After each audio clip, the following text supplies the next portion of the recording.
Hello students, তোমাদের সবাইকে আমার এই চ্যানেলে স্বাগত। দেখো, ক্লাস 10-এর জীবনবিজ্ঞানের 4th চ্যাপ্টারের কিছু গুরুত্বপূর্ণ প্রশ্ন উত্তর তোমরা দেখে নাও। ব্রায়োফাইটা ও টেরিডোফাইটার মধ্যে সংযোগ রক্ষাকারী উদ্ভিদের নাম হলো রাইনিয়া।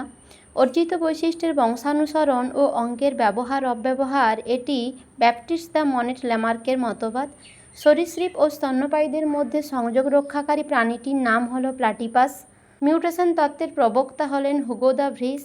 প্রাকৃতিক নির্বাচন তত্ত্ব বা থিওরি অফ ন্যাচারাল সিলেকশন, এটি চার্লস রবার্ট ডারউইনের মতবাদ।